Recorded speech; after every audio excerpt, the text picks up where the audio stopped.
You might have caught this in an earlier video, but today was one of the worst days to try to plan out a video schedule because there were 28 teams playing today, which, from my count so far, is the most we will see because there's going to be no games tomorrow on Thursday, and we're going to have a whole bunch of games again on Black Friday. So this right here was a pretty strange day, which is kind of why we didn't upload another video at 3 p.m. PST.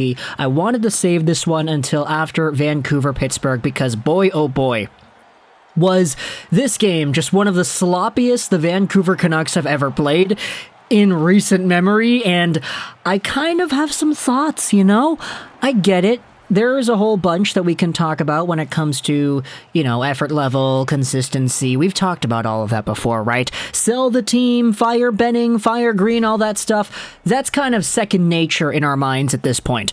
But the biggest idea that I wanted to hammer down for this video for Vancouver-Pittsburgh, which was a terrible Vancouver loss, is that even though Bo Horvat scored arguably what was the goal of the year for the Canucks, where he goes by the left wing, dangles the pants off of Chris Letang, I believe it is, drives wide to the net, protects it on the backhand very nicely, he's left-handed. Yeah, protects it on the forehand very nicely, shoves it backhand, beats Jarry up high on the far side, even though Bo Horvat scored what was arguably one of the best goals we have seen from a Canuck this season. I didn't care. And nobody else in Canucks Nation did either. You saw the Canucks post on social media, "Oh, we're on the board," and it's the gif of Bo Horvat with his hands up in the air and his mouth open, he's celebrating, and yeah, we scored, and all the replies are just like, "Great, now fire Benning. Great, now fire Green. Great, now trade Horvat while his value is high and make Miller the captain." Stuff like that. It was all over social media. Normally, if a goal like that gets scored, it's OMG, Bowie, what a goal! Wow, crazy goal right there from Horvat! But we don't care. We didn't care. Now, I know it's easy to say that because it's in a losing effort in a game that really wasn't all too close, but it's also just a culmination of the context of this team that has surrounded this fan base the past few weeks, and that hasn't been addressed in any way. Sure, Benning going to a press conference with the media. Sure, the guys having a meeting and talking about stuff. You could say that's trying to accomplish anything, but what has that accomplished? Absolutely nothing. We have seen no firings, no trades, no strategy changes aside from the power play being mixed up. Tanner Pearson, by the way, get that guy off the power play. He cannot make a play. Oh my goodness, it's been a while since I have straight up just called somebody out for their ineptitude. But even in the last game, dude, Tanner Pearson on the power play, this experiment is just not freaking working. He doesn't do anything, and he's always in the wrong place at the wrong time, and when he does have the puck, he always gives it away. He is the one guy that I think on the power play I have been so allergic to watching this season that it's not even funny anymore. But either way, let's get into the actual game here.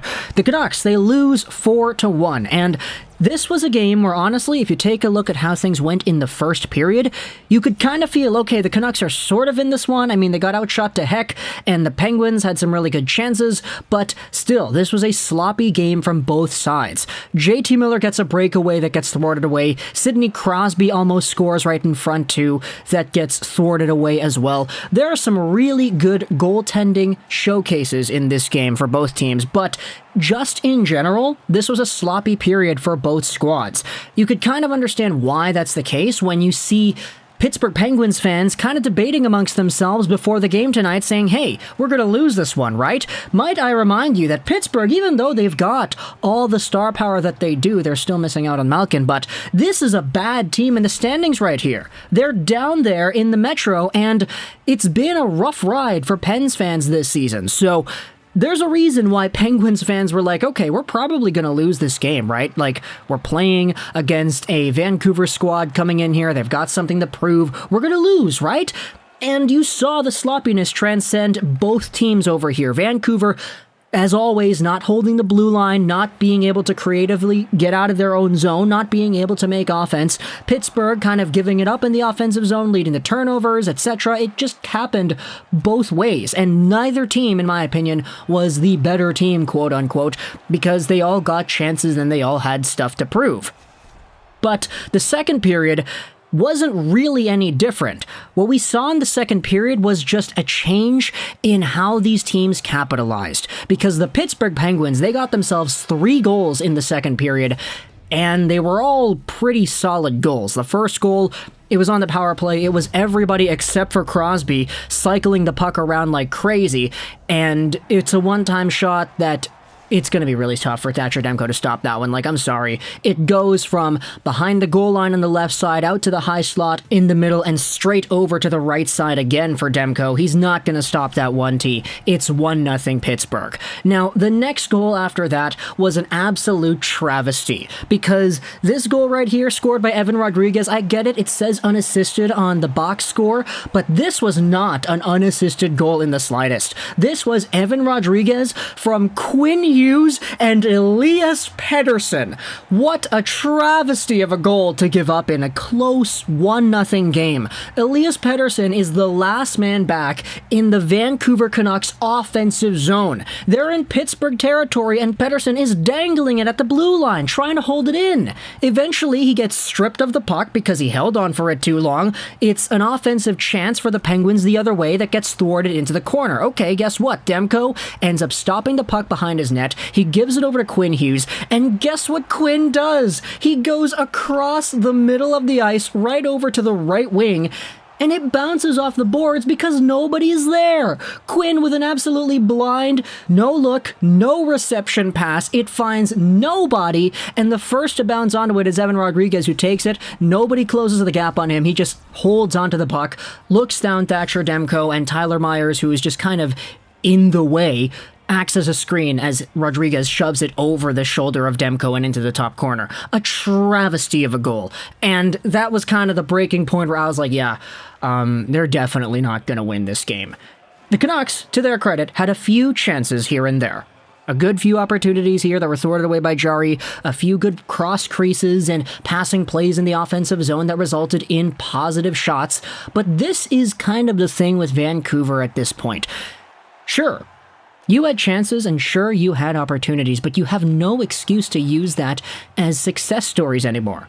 This team cannot afford to have those moral victories. This team cannot afford to say, oh, well, we had a few good shots over here and we had ourselves a great scoring opportunity over there. JT Miller had a breakaway.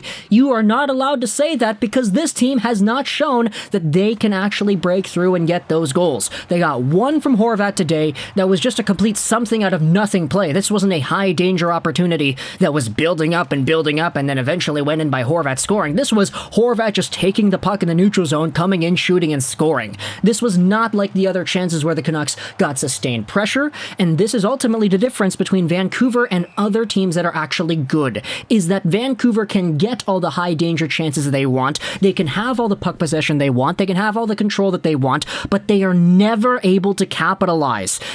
And why is that? It's a combination of the forwards not having the confidence to pull off plays and actually make them work. It's the defense not holding the freaking line. I know the forwards get a lot of flack because these guys just cannot get anything going. Bo, to his credit, he scored here, but Bo, Miller, Petey, Brock, we're all expecting more out of these guys, and Miller's a point-per-game player, or not anymore because he didn't get a point in this game, right? But the defense on the Canucks, too, it's just Quinn that can hold the line, and he doesn't even do that as consistently as he used to. Poolman, Myers, Hamonic, these guys are terrible on the blue line when it comes to holding the puck in and keeping sustained offensive opportunities. The play dies on Tucker Poolman's stick every time he touches it into the offensive zone. Tanner Pearson on the power play just cannot handle a pass, nor can he make a pass. This team is just completely out of the water. And there's some other stuff that we can talk about here too. Matt Sakaris had some bits that I want to talk about tomorrow because we have ourselves a day off. Again, there are no NHL games being played tomorrow for some reason, so we have ourselves that opportunity there. But the Penguins ultimately get themselves another goal. It's a really strange play. It's a 3-on-1 for Pittsburgh where Kyle Burroughs is the last man back. Eventually, it's cross-creased and scored by, I believe it was Zach Aston Reese. And then you have yourselves the Bow goal in the third, and then the empty net goal scored to make it 4-1 as well. So Pittsburgh ultimately wins this one in a game that a lot of their fans were insecure as to whether or not they would win. Vancouver loses yet another game. Travis Green fired, Benning fired, Aquilini sell the team. I don't know if anything's going to happen. A JT Miller trade, who really knows? But let me know in the comments, what did you think about this game here tonight? I hope you enjoyed this Mr. Ash Wilson 99. It's only 7 p.m., so I don't know what the heck I'm going to do for the rest of the game. There are so many other hockey games that are starting on right now, but I'm kind of done with hockey after watching that Canucks game. It's just kind of sucked everything out of me for tonight. But let me know all your thoughts. I hope you enjoyed this video. Ash Wilson 99. I think I already said that. And bye.